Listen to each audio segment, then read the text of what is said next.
the Bible's book of Genesis. In chapter 6, verse 9, begins the story of Noah and the flood, in which God sends a great deluge to rid the earth of sinners and start anew.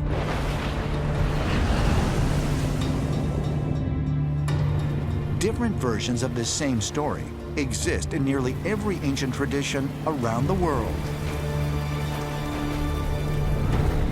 Going back 5,000 years, we have sacred texts that tell us there was an antediluvian civilization. There was a great flood and that there were survivors. The Mesopotamians speak of this in the Epic of Gilgamesh. The Egyptians speak of this in the Edfu creation text. Plato learned from the Egyptians that there was once a civilization called Atlantis that existed 9,000 years before his time. Plato wrote about the lost continent of Atlantis in two of his dialogues, Timaeus and Critias, around 360 BC. Historians and researchers have long debated whether this pre-flood civilization was purely mythological or actually existed. Arguments have been made suggesting remnants of Plato's destroyed civilization could be found at the South Pole. I think what happened in Antarctica was that approximately 13,000 years ago, that flourishing civilization that originally came from space and establishing its presence in Antarctica was flash frozen. We actually have ancient evidence of this in the form of Plato's dialogues, where he talks about the last days of Atlantis. That basically is informing us that Atlantis was an extraterrestrial colony that had established itself on Earth, and that after a pole shift, Atlantis was moved under the ice where the South Pole currently is. As more and more pieces of the puzzle start to come together, might we soon be able to solve the mystery of the Antarctic continent? And if so, just what might we discover? Modern whistleblowers still argue that there is more about Antarctica that is being covered up than we think. There are entire bases down there, entire civilizations, that the world's governments are working with aliens. They know about the buried artifacts, they know about the ancient civilizations down there, and they know about the extraterrestrial civilizations that continue to operate in Antarctica at the very moment. It's totally possible that Antarctica contains an extraterrestrial home base on Earth. It's a totally isolated part of the planet. It's completely uninhabited, or was until recently. It's ideal. Atlantis is a lost island civilization that was originally discussed by Plato in his dialogues Timaeus and Critias around 360 BC. Plato was writing about events that took place 9,000 years before his time. He tells us that Atlantis was governed by laws that were inscribed on a pillar that was housed in the Temple of Poseidon in the center of Atlantis. This pillar was made of a mysterious Atlantean substance called orichalcum, which means of unknown origin. It was said that the Temple of Poseidon flashed with the red light of orichalcum. The copper tint of this metal caught the attention of the seekers that came to this sacred place. This has spiritual implications. There was something about this metal that was said to resonate with the divine. 2015, marine archaeologists off the coast of Sicily discovered a shipwreck. And preserved in the shipwreck were metal ingots, 39 of them, which the marine archaeologists told the world were orichalcum. This raised the question of, is it possible that Plato's story is actual historical fact? And what was discovered here in this shipwreck is evidence of Plato's story. Now, orichalcum is 80% copper and 20% zinc. What's interesting about this is that zinc doesn't naturally occur. Zinc only occurs in nature as sphalerite. It's a zinc-sulfur complex. In order to create zinc, you have to actually process the zinc out of this sulfide. They didn't have that technology back then. Plato does not tell us anything about how orichalcum was mined or how it was manufactured. He only says that it was of unknown origin.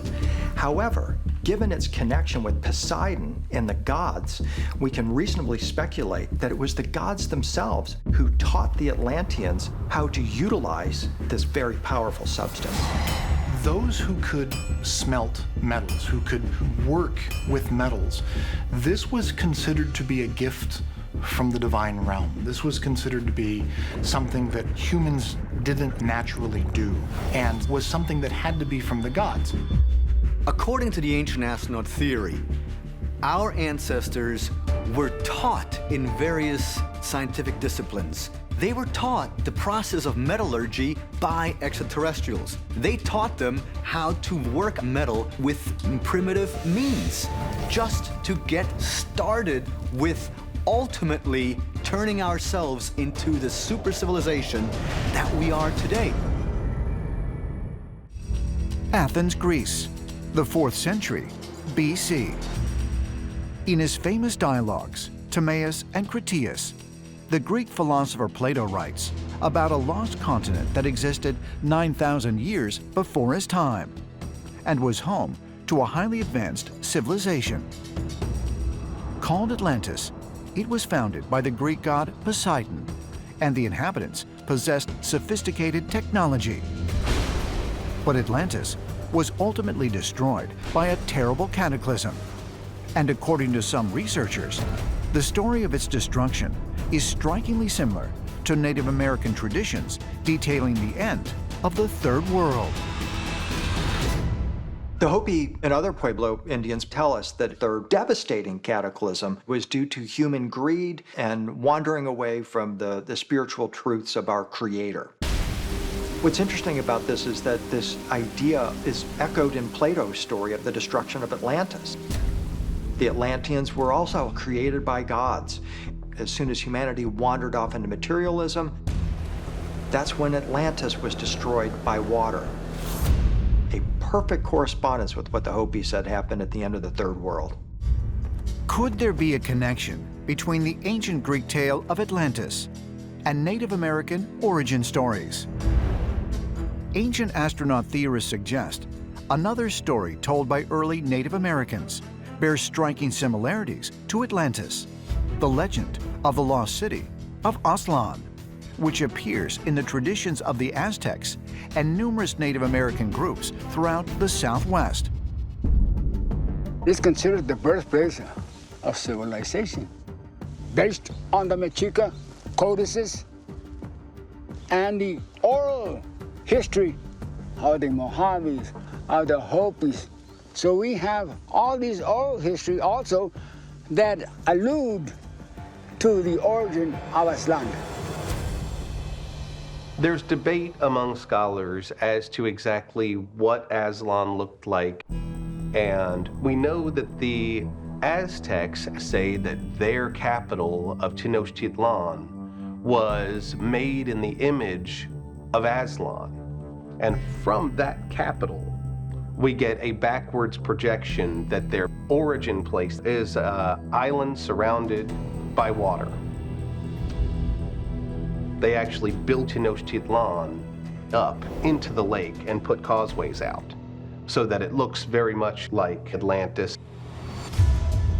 According to the Aztecs, the god Huitzilopochtli was the founder of Tenochtitlan, which, as far as ancient astronaut theorists are concerned, provides yet another intriguing connection to Plato's description of Atlantis. Tenochtitlan was a place made artificially. Compare it to Atlantis. In both cases, a god was the ruler of it. In Atlantis, we have Poseidon. Now, Poseidon was an extraterrestrial. Not everyone should have access to Atlantis. The same thing in Aztlan or Tenochtitlan. They wanted to be separated. They had a certain technology there, which was a hidden technology, and it was not for the general public. So it's the same thing. The fact that we have stories that are not just similar but identical leads me to think that perhaps These ancient cultures were visited by the same extraterrestrials. While mainstream academics consider the stories of these lost civilizations and their destruction to be mythological, the recent discovery of vast sunken landmasses such as Doggerland, located just east of the British Isles in 2012, and Zealandia, found near New Zealand in 2017, may offer proof that a catastrophic water event did, in fact, change the face of the Earth. So here we have authentic legends of lost lands that were destroyed in cataclysms. Mainstream historians, still pretty much reject this, feel that it's all myths. But it would seem, really, that all kinds of civilizations could have come and gone on our planet. We know that there are over 200 known submerged cities in the Mediterranean. There's just so much on our planet that we have yet to find out. In the Native American indigenous teaching, there are cycles of destruction and rebirth. The interesting part is that this is parallel to other great world teachings. In the story of Noah, the sons of God came down to earth and they were teaching the humans evil ways, and God decided to intervene and brought this great flood. In the story of Gilgamesh, the Sumerian legend, the Council of Gods brought the flood. The Inca god Viracocha created the Great Flood. So all of these traditions correspond directly with the Hopi Four Worlds tradition about previous civilizations destroyed by the gods. The story is always the same. This speaks to the idea of extraterrestrial intervention in human affairs.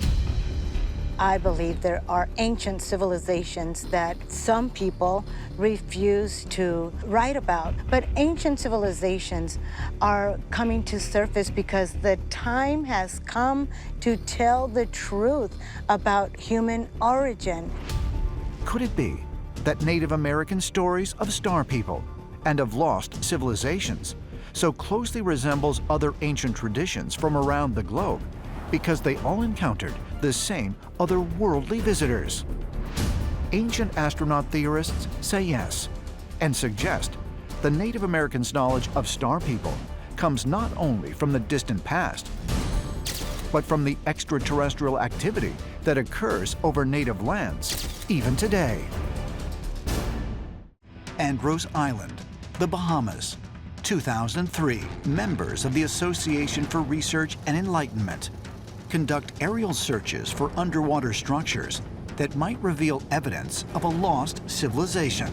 Off of the coast of Andros, they discovered an incredible platform of rectangular and square stones that stretched for several hundred yards, and all the indications are that it goes back to the end of the last ice age and is probably around 11,000 to 12,000 years old. The search is part of a long-term project working in conjunction with the Casey Foundation. Their quest is to locate remnants of the lost continent of Atlantis, which healer and psychic Edgar Casey said would be located in the area. Edgar Casey is arguably America's greatest psychic. He was born in 1877, died in 1945, and he has documented over 14,000 psychic readings. What's interesting is that Casey also got into things like reincarnation. Some of Casey's clients were told that they had lifetimes in the so-called mythical civilization of Atlantis. In fact, Casey's readings said that the people of Atlantis as a whole had mass reincarnated as the people of America, and that America was, in a sense, a future life carryover of Atlantis.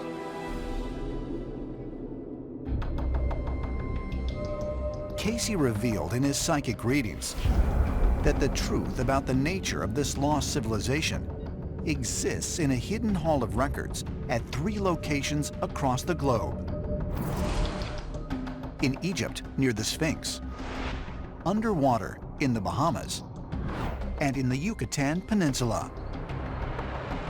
Any 3 of these areas apparently would have all of the records that we would need to completely rebuild our history and understand how there may have been much more widespread extraterrestrial presence here on Earth.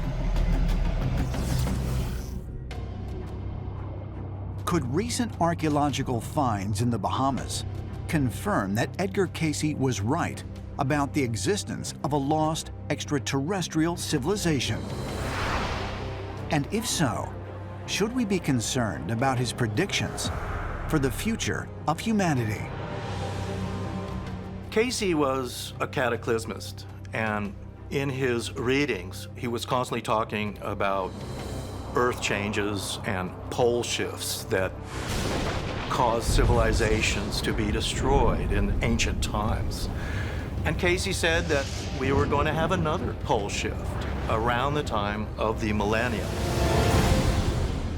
Even a relatively small asteroid coming in at the right angle, not necessarily hitting the Earth, but sort of grazing the Earth, could theoretically change the tilt axis of the Earth significantly. Now, if that occurred, land and ocean would redistribute on the Earth. It seems as if history repeats itself. And it may be that at this moment, we are exactly in the same situation that the citizens of Atlantis were in. Perhaps we will find out exactly what had happened to this lost civilization and learn from their mistakes and not sink into oblivion ourselves. The more we uncover, it will all point in one direction. We are not the first, and we never have been.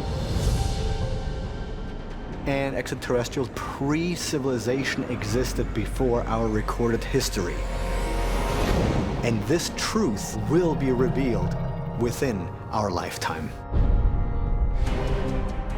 Could the stories of a time when gods and other worldly beings inhabited the Earth be more than just mythology?